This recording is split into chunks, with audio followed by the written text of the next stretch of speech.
Nosotros algo conversamos de incidentes en el curso pasado a través de la regla de la extensión, cuando hablábamos de competencia, ¿verdad? Y decíamos que el tribunal competente lo es competente, no es también para conocer de los incidentes y de las reconvenciones, ¿se acuerdan? Y de la compensación. Y ahí yo les hacía una pequeña introducción de lo que eran los incidentes. Durante la consecución de un juicio,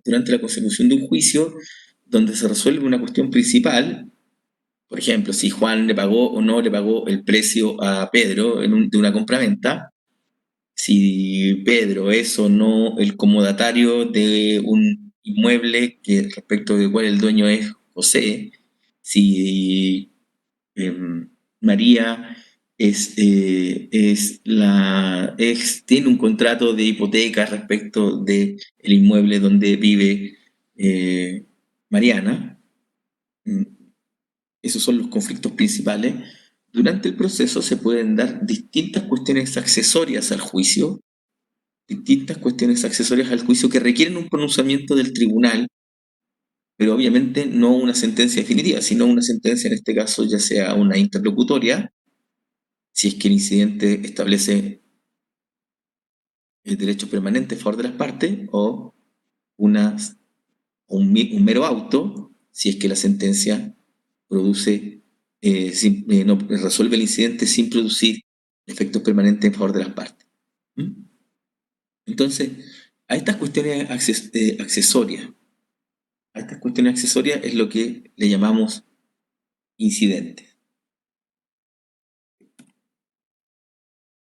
La RAE define incidentes como una cuestión, un asunto distinta del asunto principal del juicio, pero que está relacionada con él, que se ventila y se decide por separado, suspendiendo a veces el curso del juicio, y cuando eso se produce se denomina de previo y especial pronunciamiento, cuando se suspende el curso del juicio. Cuestión distinta de la principal, con que se relaciona y se ventila y se decide por separado, suspendiendo a veces el curso de aquel y denominándose entonces de previo y especial pronunciamiento cuando suspende el curso principal del juicio. Una definición procesal es entendemos por incidente a toda cuestión accesoria al asunto principal por el cual el tribunal de oficio o a petición de parte, de plano o previa tramitación, se pronuncia mediante una resolución judicial. ¿Se acuerdan cuando era de plano?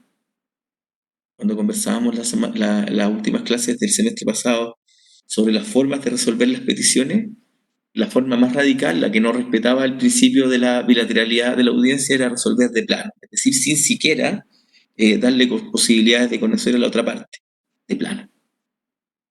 O bien, previa tramitación, es decir, cuando le damos tramitación incidental, que es lo que vamos a estudiar aquí, cómo es que se tramitan ante un tribunal los incidentes.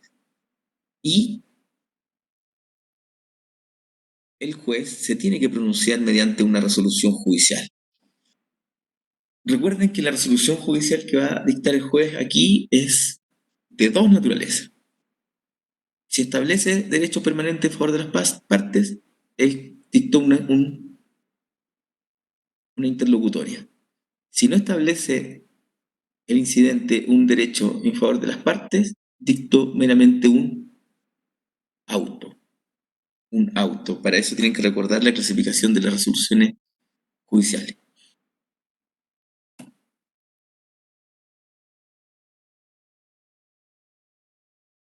Entonces, antes de seguir, yo les voy a leer lo que dice el artículo 82 del Código de Procedimiento Civil.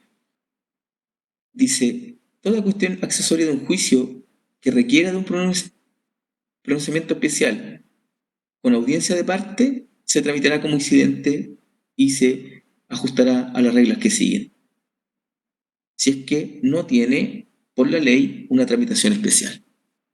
El artículo 82 repite entonces lo que la doctrina y la misma RAE señala, que es toda cuestión accesoria de un juicio y que requiere de un pronunciamiento especial con audiencia de partes.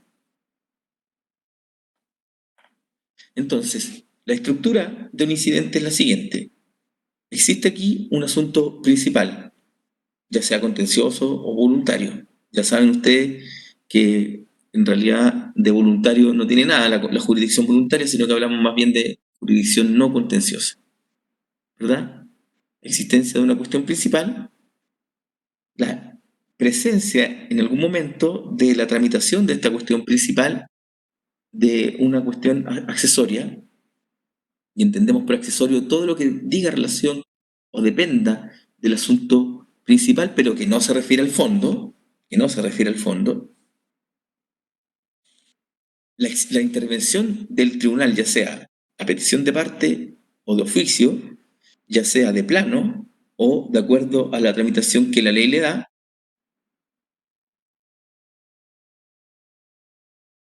y una resolución judicial. Una resolución judicial. El juez resuelve el asunto accesorio mediante un auto o una sentencia interlocutoria. Un auto o una sentencia interlocutoria.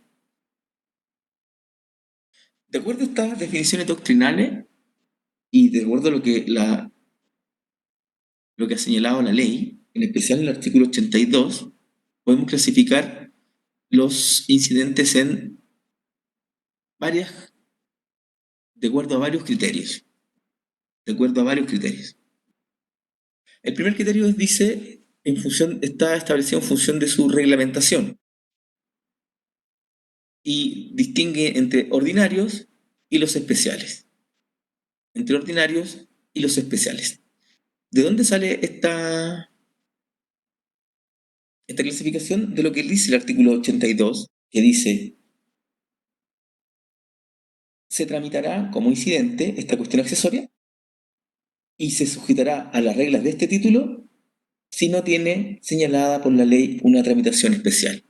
Entonces, los incidentes regulados en los artículos 82 al artículo 91 del título noveno del Código de Procedimiento Civil, del artículo 82 al artículo 91, aquellos que están regulados ahí, se llaman incidentes ordinarios.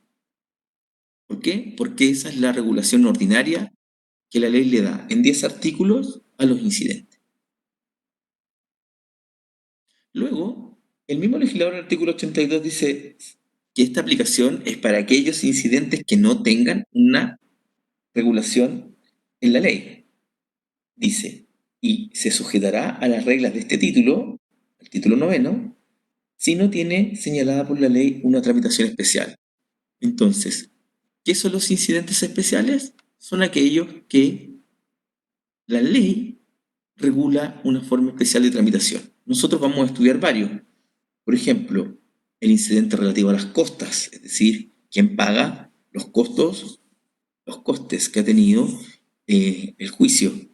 El incidente del desistimiento de la demanda, porque existe la posibilidad de que una persona se desista. ¿Cómo se regula el incidente sobre abandono del procedimiento? Son todos incidentes especiales. Son incidentes especiales porque la ley le ha establecido una forma especial de tramitación. ¿Estamos? Primera clasificación entonces.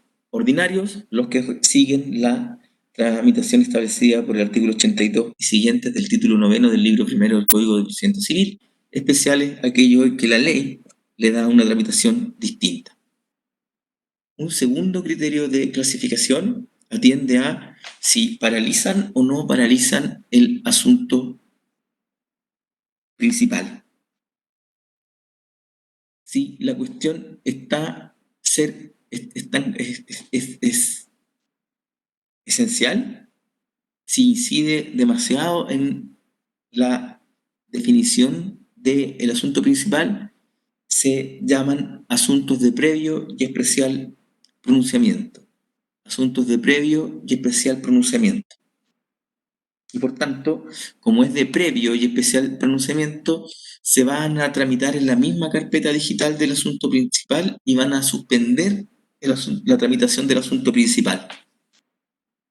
Si el asunto no incide en la cuestión principal, se llaman aquellos incidentes que no son de previo y especial pronunciamiento y se van a tramitar en una carpeta distinta y en el código va a ocupar la expresión de que se tramitan por cuerdas separadas. Esa es la expresión que ocupa la ley, por cuerdas separadas. ¿Mm? Profesor, y en la categoría 2 de previo y especial pronunciamiento, cuando usted dice que suspenden el asunto, ¿es de forma momentánea hasta que se resuelve ese incidente y después se retoma el asunto? Exacto. Gracias.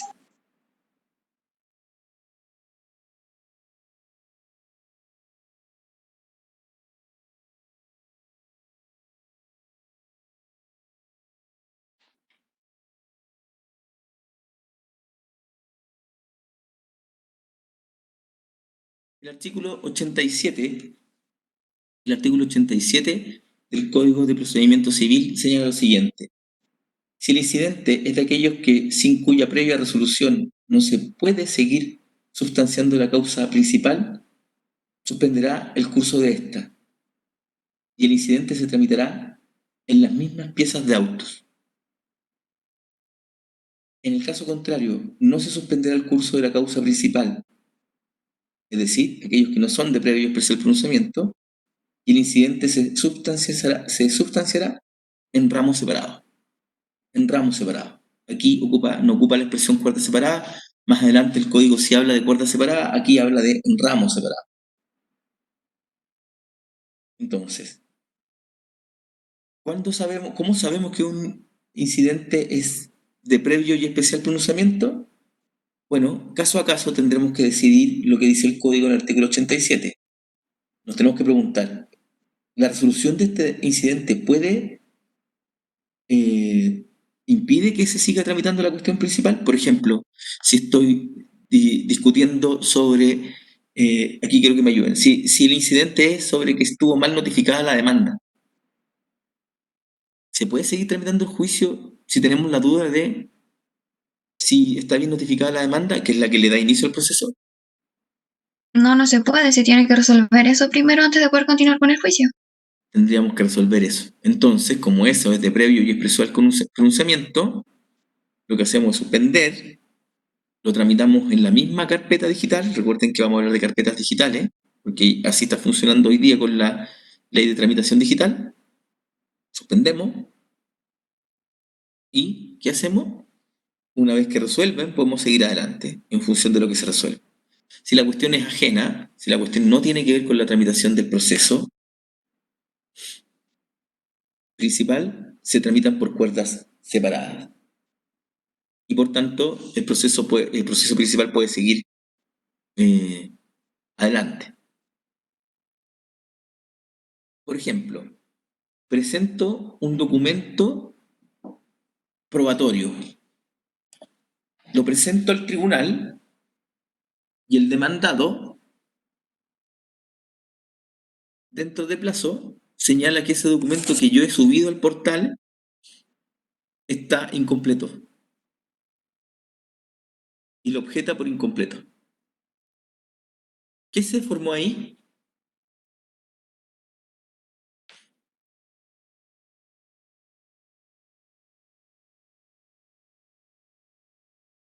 ¿Qué tenemos ahí?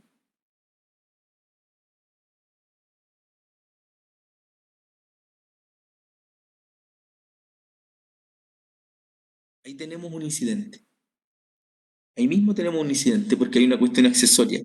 ¿Esto va a incidir, va a ser importante en el proceso? Sí. ¿El proceso puede seguir mientras discutimos si este documento es falso o no? ¿Puede seguir el proceso? ¿Pueden seguir las partes presentando otras pruebas? Sí, sí se puede. Entonces, entonces, ¿este sería un incidente de previo o no? Especial pronunciamiento. No, no son de previo porque se puede continuar con el juicio, no afecta a la causa principal.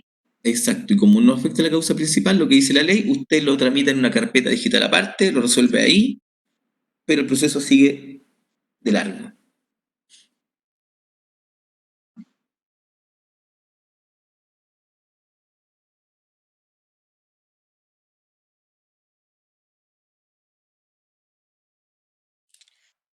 Una tercera clasificación emana del artículo 84 y distingue, y atención, de si están directamente relacionados con el asunto principal. Si están directamente relacionados con el asunto principal se llamarán intereses conexos.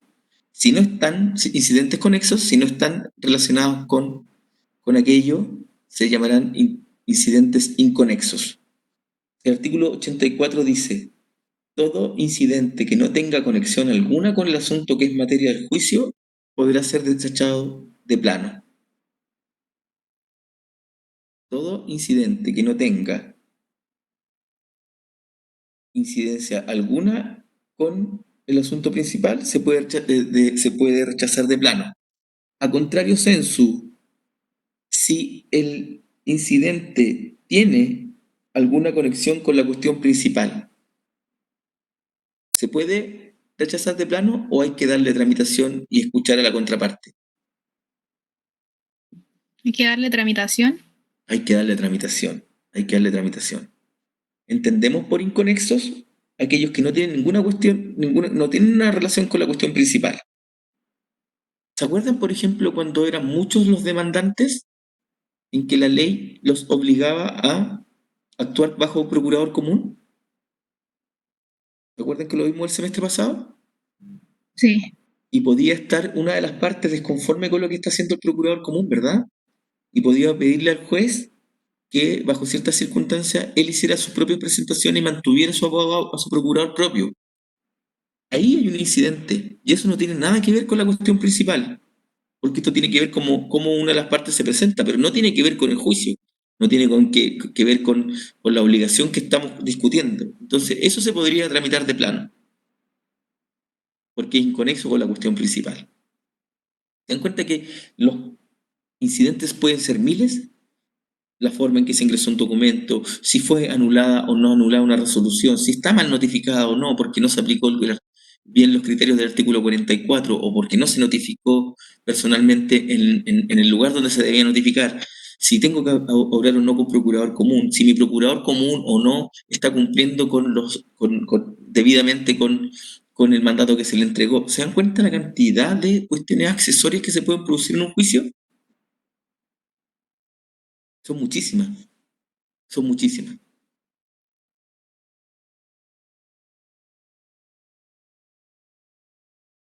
Vamos a la tramitación de los incidentes ordinarios.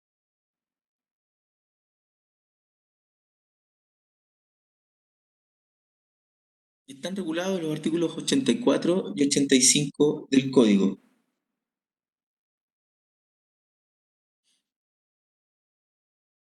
Los incidentes, estas cuestiones accesorias, pueden presentarse incluso antes de la notificación de la demanda o luego de iniciado el juicio.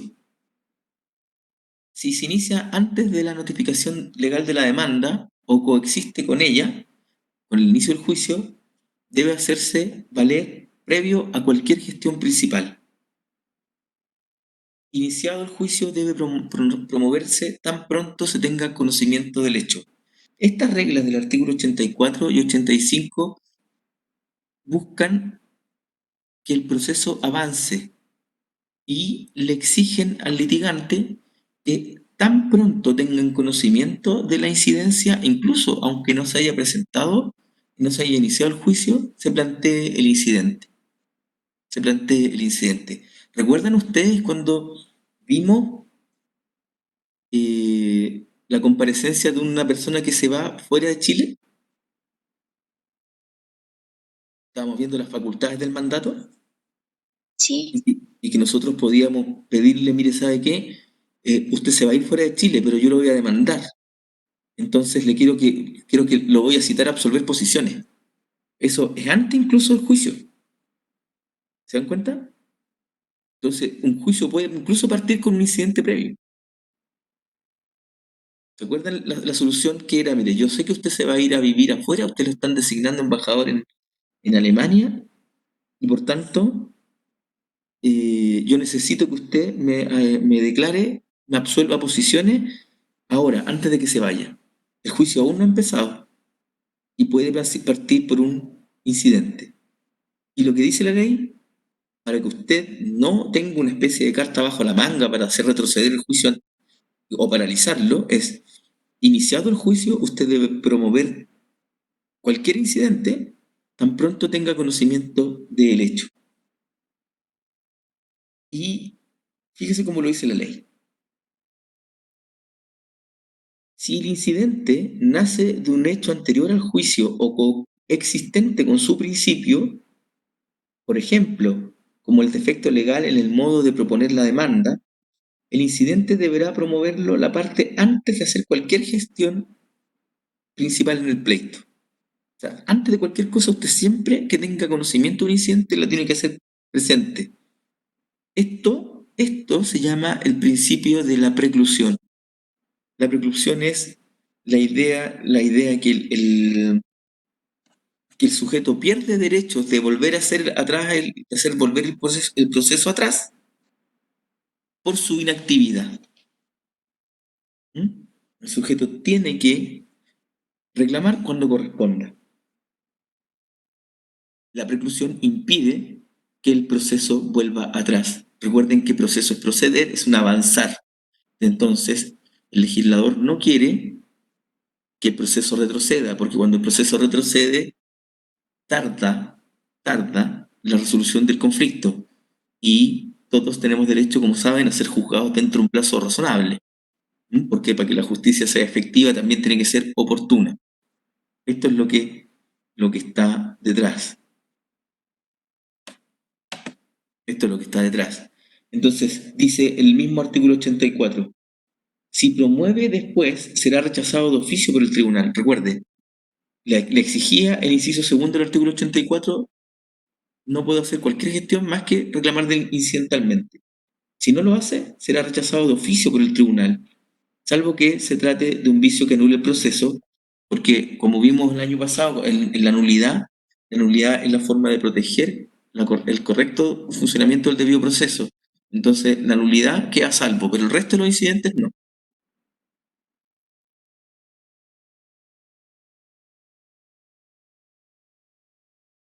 El artículo 85 ratifica lo que estoy señalando.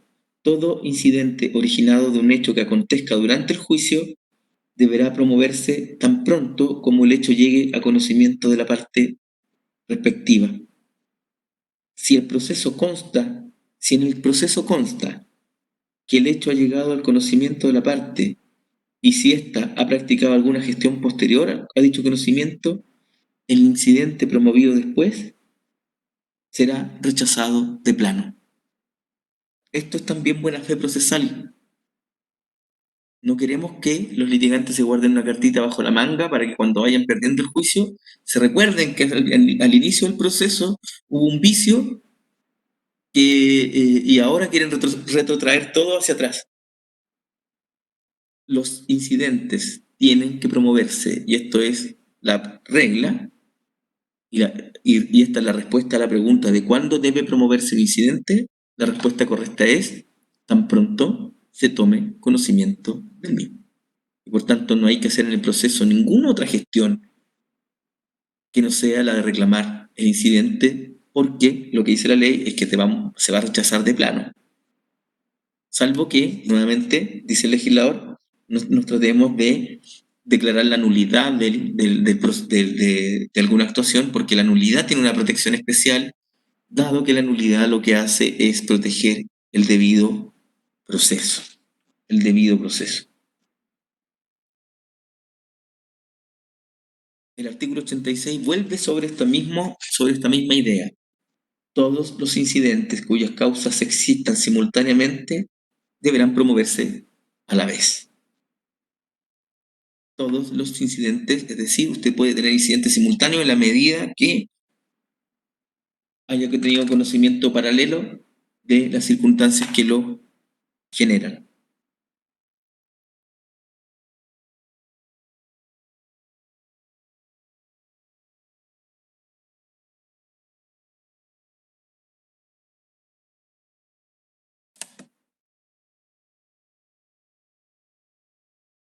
Vamos a la tramitación de los incidentes. De los incidentes. Vimos que el artículo 84 señala que si el incidente no tiene conexión, se puede tramitar de plano. Y recuerden que de plano es el peor escenario para el debido proceso porque ni siquiera es necesario escuchar a la contraparte. ¿Mm? En el caso contrario, es decir, cuando los incidentes no son inconexos, lo que corresponde es darle traslado a la contraparte. Traslado a la contraparte. Y este traslado es de 3 días. Es decir, le damos 3 días para que escucharlo.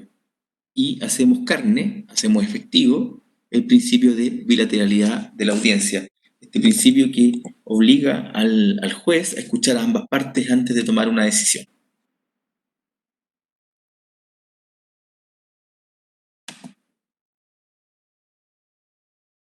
Dice el artículo 89, si se promoviere un incidente, se concederán 3 días para responder y vencido este plazo, entonces lo primero, traslado a la parte contraria. Notificación, ¿por qué sistema? Por estado diario. Por estado diario.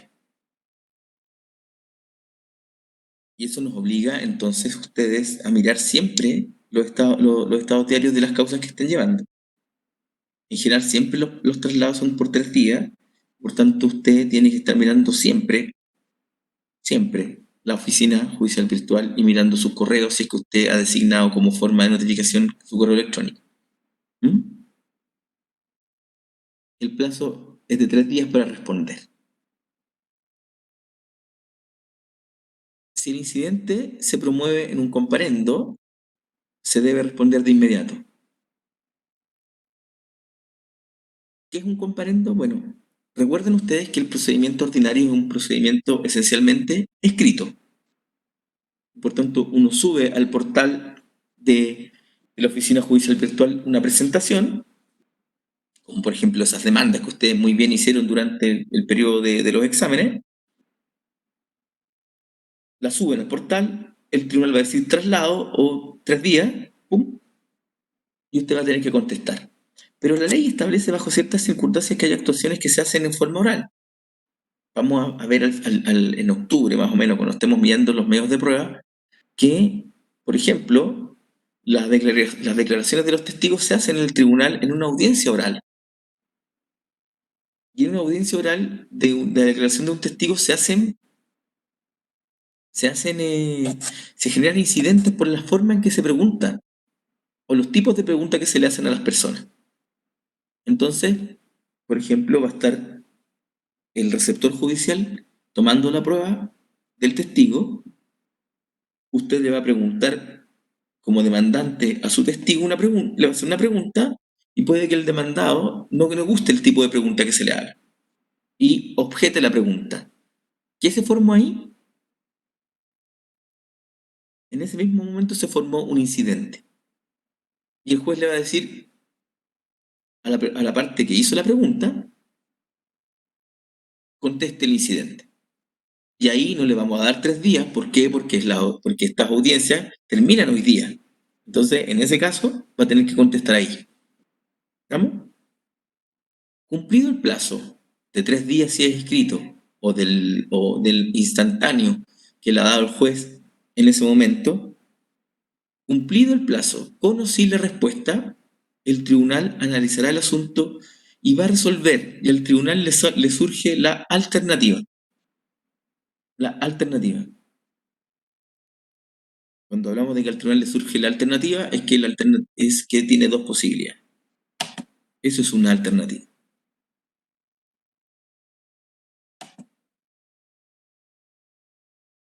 El tribunal puede resolver de inmediato,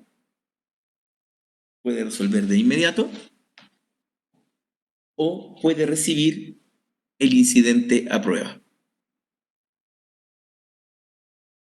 Puede resolver de inmediato si considera que ya tiene los antecedentes suficientes para resolver, o si cree que es necesaria un poco de prueba, un poco de prueba para resolver el asunto, va a recibir el incidente a prueba. El artículo 89 lo dice de mejor manera. Dice: si se promueve un incidente, se concederán 3 días para responder y, vencido este plazo, haya o no haya contestado la parte contraria, resolverá el tribunal la cuestión si, a su juicio, no hay necesidad de prueba. Dice: no obstante, el tribunal podrá resolver de plano aquellas peticiones cuyo fallo pueda fundar en hechos que consten en el proceso o sean de pública notoriedad, lo que el tribunal consignará en su resolución. Entonces, la ley también señala en qué caso el juez puede decir no necesito pruebas, cuando lo que hay que resolver ya está constando en el proceso, o finalmente se trata de un hecho público y notorio. Vamos a estudiar después, cuando veamos pruebas, que los hechos públicos y notorios de los que habla el artículo 89 es una norma que está a propósito de los incidentes, pero que tiene que lo que hace es desarrollar un principio general de prueba. No tenemos que probar los hechos públicos y notorios. Son hechos públicos y notorios los que constan a todas las personas y que son de fácil búsqueda. Por ejemplo, ¿es un hecho público y notorio quién es el presidente de Chile? Sí.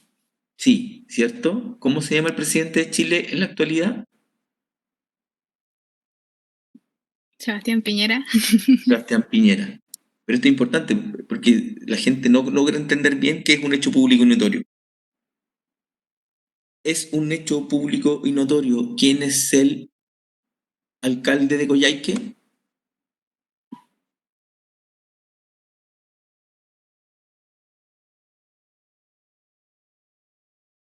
Sí. Gabriela Cortés dijo sí. Sí. ¿Hay alguien que haya escrito en el chat o no? Sobre este tema no. ¿Por qué usted cree que el alcalde saber quién es el alcalde en Coyhaique es un hecho público y notorio? Primero, ¿sabe usted quién es el alcalde de Coyhaique? No. No, yo tampoco. No se preocupe, yo tampoco. Pero eso no lo hace no ser público y notorio. Es un hecho público y notorio quién es el alcalde de Coyhaique, basta con que usted lo busque en la página de la municipalidad. ¿Verdad? Cierto. Un hecho público y notorio es aquel de fácil que se puede recabar fácilmente su obtención y no necesitamos probarlo. ¿Mm? Son hechos públicos y notorios. ¿Es un hecho público y notorio que a las 12 del día hay luz suficiente para no ocupar el alumbrado público en la ciudad de Santiago? Sí. Sí. Bueno, ¿se dan Sí. cuenta? Lo que hacen los hechos públicos notorios, con esto me estoy desviando un poquito de la materia, pero ya vamos a hablar en prueba de vuelta. Lo que hacen los hechos de prueba es relevar la obligación de probar cada una de las cosas. ¿Mm? Tengo que probar quién es el intendente de la región de los ríos. No, no tengo que probarlo. A menos que haya una duda respecto, a menos que el juicio sea sobre si esa persona o no, el alcalde o no ganó o no las elecciones, pero en la medida que no, porque si me llega un oficio del alcalde de Coyhaique firmado por él con timbre de la municipalidad, yo no tengo que probar que además él era el alcalde, sino que con el documento suficiente. ¿Ya? Entonces, volviendo a nuestros incidentes ordinarios, se plantea el incidente, el juez, para respetar la bilateralidad de la audiencia, da traslado por 3 días y luego escuchará a las partes, los descargos de la otra parte. y luego, con los descargos de la parte, va a decidir si recibe el incidente a prueba, es decir, si de lo que haya escuchado de una u otra parte tiene dudas probatorias. Si tiene dudas probatorias, tiene que recibir el incidente a prueba. ¿Qué significa recibir el incidente a prueba? Significa que el juez va a abrir un espacio para que las partes prueben sus aseveraciones. La aseveración de quien promovió el incidente y la aseveración de la parte contraria. Los incidentes los puede promover el demandado o los puede promover el demandante. Depende quién se sienta afectado. ¿Estamos? Entonces, Profesor, adelante.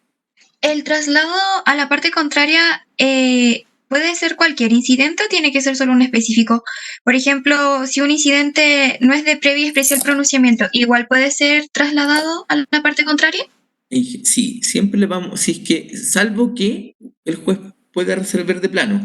Y recuerde que el único indicio de saber cuándo puede resolver de plano está en el artículo 84. Todo incidente que no tenga conexión con el asunto principal puede ser rechazado de plano. A contrario, sensu, aquello que tenga alguna conexión tiene que darle tramitación. Y darle tramitación significa escuchar a la parte contraria y eventualmente abrir un periodo de prueba si lo necesita. ¿Estamos? Ah, ya. Sí, muchas gracias. Ya.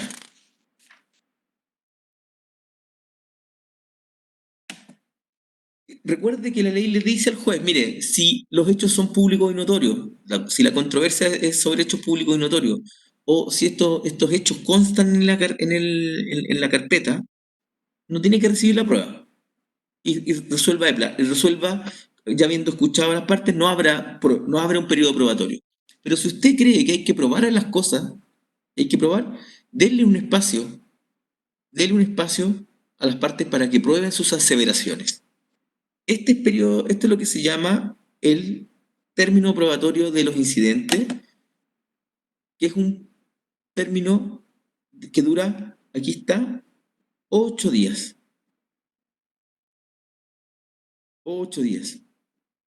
¿Cuándo va a llamar a abrir este periodo de prueba? Cuando existan hechos pertinentes del incidente, que sean importantes para resolverlo, esos son sustanciales, y que estén controvertidos. Voy a volver al ejemplo anterior. Somos 10 demandantes y uno de los demandantes, por tanto la ley, artículo 18 y siguiente, me obliga a tener un procurador común. Uno de ellos reclama y dice, reclama y dice, este señor no está cumpliendo con el mandato y está solo favoreciendo a un grupo de demandantes y no a mí. Quiero recuperar la posibilidad de representarme por mi propio procurador. Ese es el incidente. El juez le va a dar traslado al resto de los demandantes. Los demandantes van a decir, eso no es efectivo.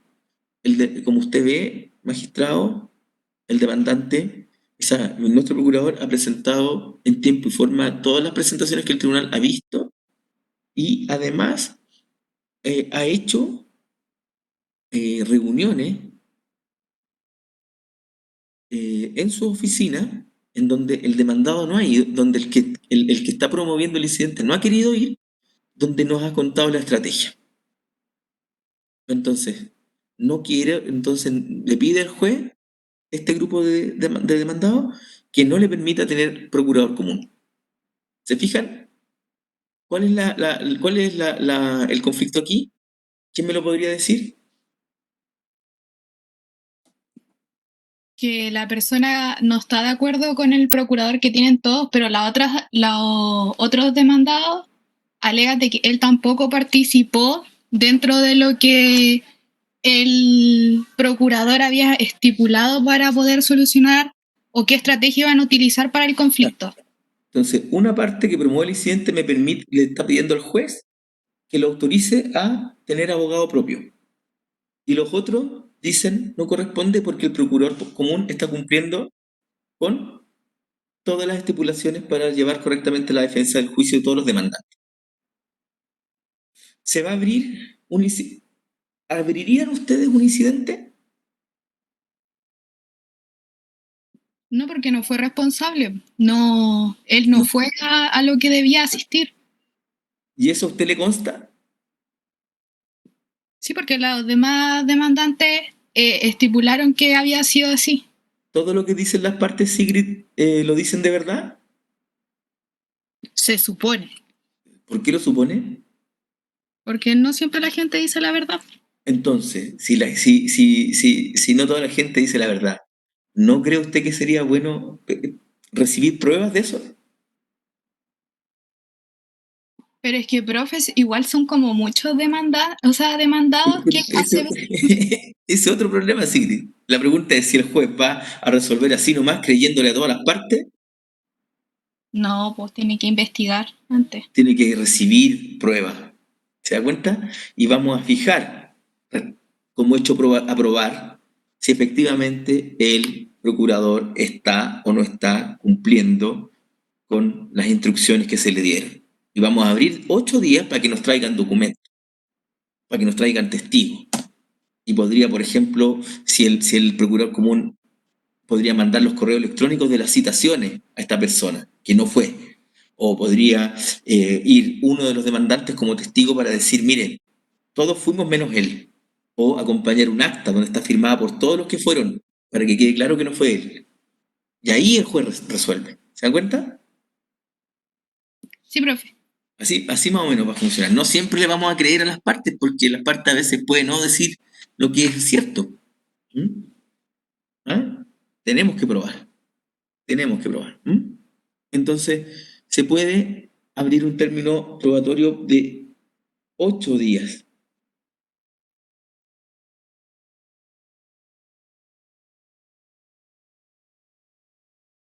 Artículo 90. Si es necesaria la prueba, se abrirá un término, recuerden que está en términos igual que plazo, es un sinónimo de plazo. Se abrirá un plazo de 8 días para que dentro de él se rinda y se justifique también la tasa de los testigos que hay lugar. ¿Ya? Entonces, cuando haya de practicarse diligencias probatorias fuera del lugar en que se sigue el juicio, ¿se acuerdan? Tendríamos que ocupar si vamos a hacer diligencias probatorias fuera del tribunal, ¿qué diligencia vamos a ocupar? ¿Qué actuaciones vamos a ocupar? Según lo que nos causó tanto dolor de cabeza en la prueba del semestre pasado. Una diligencia que tiene que hacerse fuera del territorio jurisdiccional del tribunal, tiene que hacerse a través de un...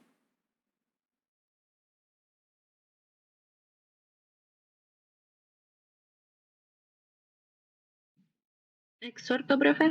Muy bien, Isabel, muy bien. Muy bien, Christopher, a través de un exhorto. Muy bien, a través de un exhorto. ¿Mm? Si el testigo está en Coyhaique y nosotros estamos tramitando acá en Santiago, tendremos que pedirle al juez de Coyhaique que le reciba el testimonio allá. ¿Mm? Y por tanto, en casos así, donde haya prueba que deba rendirse fuera del territorio jurisdiccional, el plazo se amplía a 30 días. ¿Mm? 30 días. Esto es importante, la parte que desee presentar testigos tiene que un plazo de 2 días contados desde la notificación. Contados desde la notificación. En este caso, es una notificación que es por estado diario y tengo que notificar dentro de 2 días, o sea, desde que el juez recibió la causa a prueba y fijó los puntos a probar, el juez va a decir, se recibe el incidente a prueba por el término de 8 días, se recibe el incidente a prueba por el término de 8 días y debe probarse lo siguiente, efectividad de que el procurador común no está cumpliendo con su cometido. Desde ahí, desde que se notifica por el Estado diario, esta resolución, por ejemplo, si saliera hoy día, recuerden que es de días completos, mañana, día martes, el primer día, el miércoles, el segundo día, hasta ahí, hasta el miércoles, hasta las 23:59, yo tengo tiempo para presentar en la oficina judicial virtual el escrito señalando quiénes van a ser mis testigos. Eso es lo que dice. Fíjese que un plazo muy breve. Si no presento ese escrito dentro de los 2 días,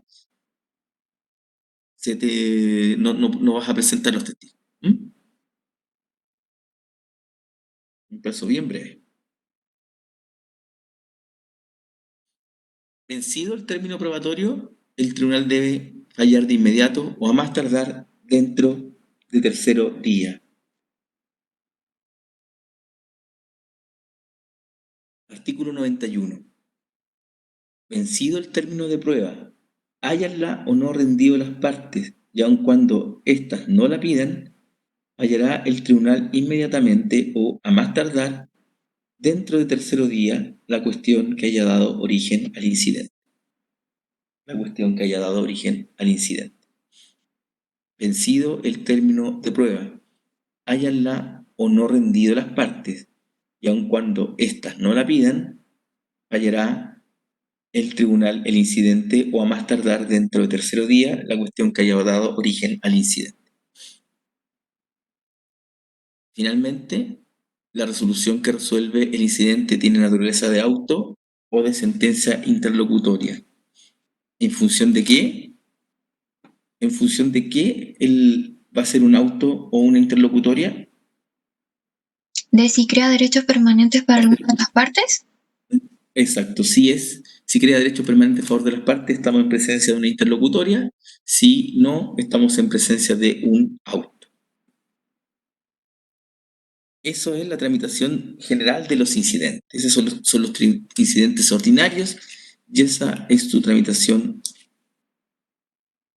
general.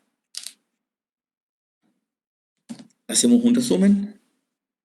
Una de las partes promueve un incidente. Cuando hablo de una de las partes, porque puede ser el demandante o el demandado quien proponga el incidente, da lo mismo. Y en ese caso, el juez si es un incidente, si el juez puede resolver de plano, en los casos en que sea un incidente inconexo, o bien, en el caso en que no sea un incidente inconexo, tiene que darle tramitación incidental. Eso significa escuchar a la contraparte por 3 días. Escuchada a la contraparte, le vuelve al juez a soltar una alternativa. Si cree que no necesita probarse nada, resuelve de inmediato un incidente. Si por el contrario estima que hay hechos sustanciales, pertinentes y que controvertidos, es decir, que una parte dice que fue de una manera y la otra parte dice que fue de la otra, hay una controversia, en este caso hay que probarla, y como esa controversia tiene que probarse por las partes, porque los jueces, ya vamos a ver, no hacemos en materia civil labores probatorias, son las partes las que nos tienen que traer las pruebas. Abrimos un espacio especial para que las partes produzcan la prueba y el juez pueda tomar una decisión acabada. Recibida la prueba, si es que se ha producido o no la prueba, es obligación de las partes traerla. Si las partes no acompañan las pruebas, el juez resuelve con lo que tiene, y resolviendo con lo que tiene, esto se resuelve de inmediato una vez vencido el término probatorio o a más tardar dentro de tercero día.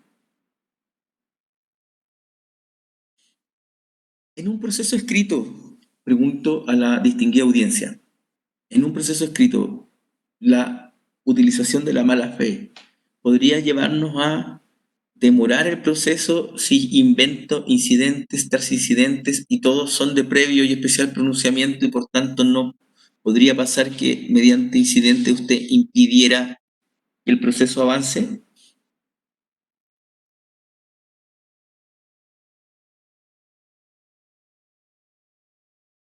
Puede pasar. Podemos contar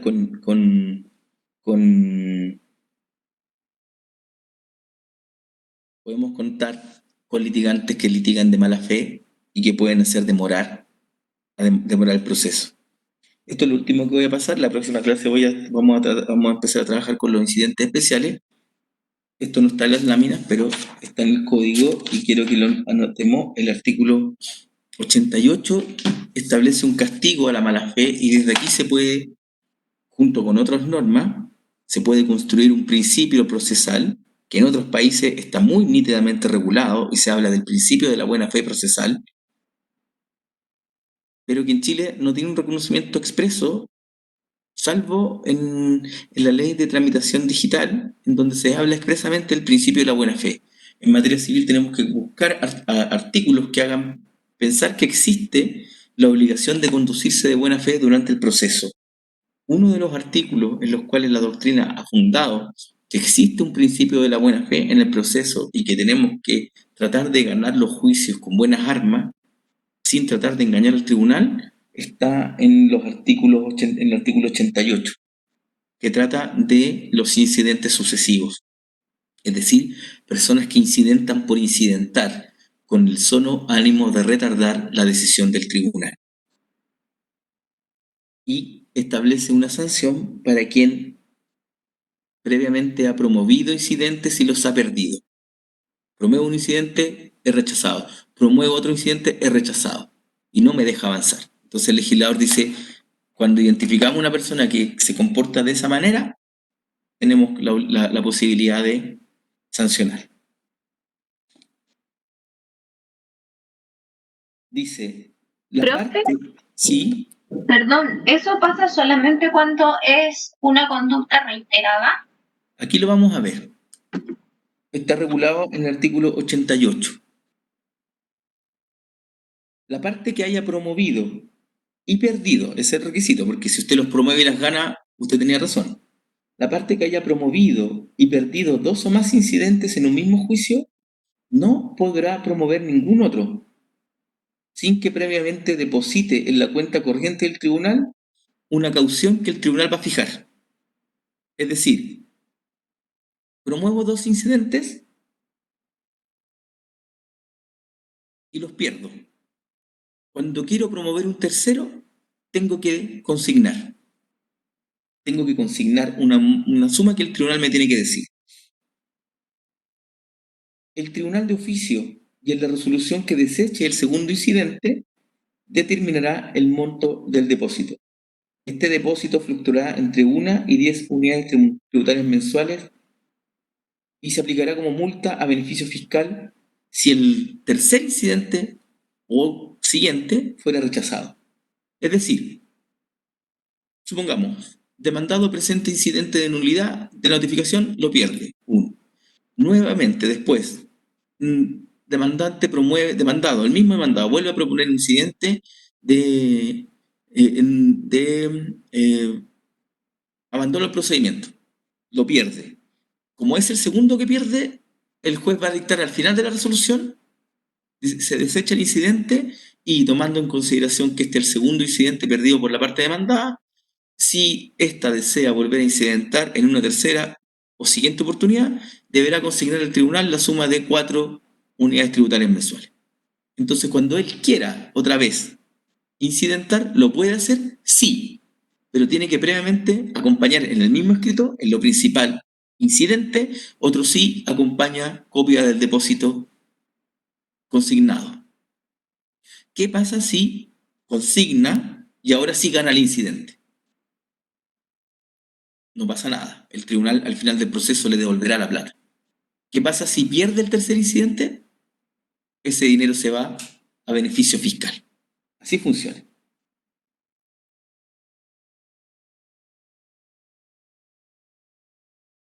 El incidente que se formule sin haberse efectuado previamente el depósito se tendrá por no interpuesto y extinguirá el derecho de promoverlo nuevamente. Es decir, si yo no deposito, se tiene por no interpuesto y adelante. Y se pierde la posibilidad de incidentar. La ley exime de la obligación de depositar y consignar a quienes tienen un gran privilegio de pobreza. Vamos a ver más adelante lo que es el privilegio de pobreza, pero ciertas personas que no están obligadas a cubrir los costos de litigar. Cubrir los costos litigar tiene algunos costos. Por ejemplo, notificar se le hace a través de un receptor y el receptor hay que pagarle. Entonces, personas que tienen privilegio de pobreza no pagan. Entonces podía pasar que esta persona que tiene privilegio de pobreza le da lo mismo, porque como tiene privilegio de pobreza no está obligado a consignar. Esto dice la ley. La parte que goce de privilegio de pobreza, estoy leyendo el artículo 88, en su inciso segundo, parte final, la parte que goce de privilegio de pobreza no estará obligada a efectuar el depósito previo. Pero el artículo siguiente, el artículo tercero, se da cuenta de que eso también puede generar una inequidad porque una persona que tenga privilegio de pobreza puede también litigar de mala fe. Y esta es una protección a la mala fe. Entonces el inciso tercero dice lo siguiente: en los casos que la parte no esté obligada a efectuar el depósito en razón del privilegio de pobreza y interponga nuevos incidentes y estos le sean rechazados, el juez en la misma resolución que rechace el nuevo incidente podrá imponer al abogado, ojo, que pueden ser ustedes, al abogado o al mandatario judicial, que puede ser el procurador, que lo hubiera promovido por vía de pena una multa a beneficio fiscal de entre 1 o 10 unidades tributarias mensuales si se estimare que ha existido mala fe. Profe, ¿Sí? una pregunta. Entonces, una persona que tuviera mucha plata, ¿podría incidentar las veces que quisiera para alargar el proceso y ganar un poco de tiempo pagando estas multas? Claro, en la medida, como le digo, porque claro, el juez le va a fijar ahí, puede aplicarle la multa máxima, 10 unidades tributarias mensuales, son 450.000 pesos. Un agente con plata puede pagar igual, ¿verdad? Porque y pierde la plata. Porque el requisito es, usted no puede, nunca le podemos prohibir incidentar, porque estaríamos incumpliendo el principio general de que está en la Constitución de la inexcusabilidad. Lo que estamos haciendo es poner un tope procesal, para que usted no ande ocupando de mala manera el derecho a incidentar. ¿Mm? Recuerden que los incidentes, si eran de previo y especial pronunciamiento, suspenden la cuestión principal, ¿verdad? Y esto es lo que estamos tratando de prever. Entonces el legislador hizo algo más.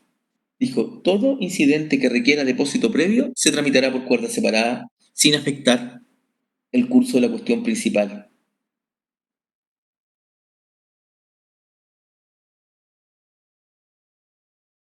Y estableció además, para que esto no se demorara, señaló, las resoluciones que se dicten en virtud de las disposiciones de este artículo en cuanto al monto de los depósitos y las multas son inapelables.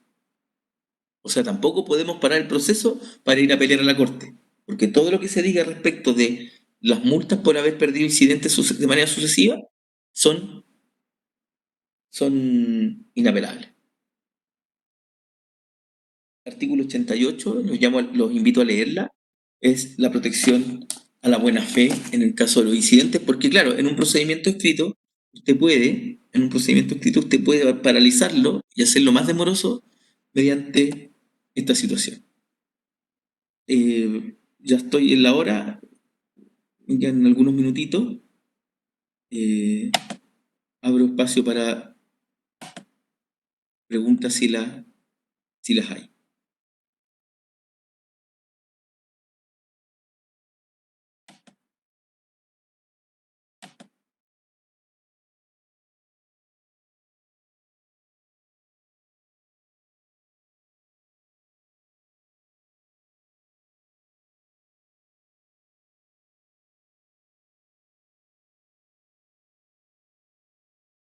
Bien, vamos a parar de grabar y vamos a dejar la clase hasta aquí. Nos vemos entonces el miércoles a las 15:30. El miércoles a las 15:30. Seguimos con incidentes especiales y recuerden que el miércoles entonces, ya el miércoles o jueves, yo pongo en el foro la pregunta a responder y las conversamos ya el lunes. La clase va a quedar, se la va a entregar a ustedes Montserrat, por correo electrónico. ¿Algo más? No. No, profe. Que les vaya Chao, muy profe, bien. Gracias, gracias. profe. Nos Chao. vemos. Cuídense. Chao, profe. Hasta luego. Profe, que esté Sí, bien. profe. Hasta luego.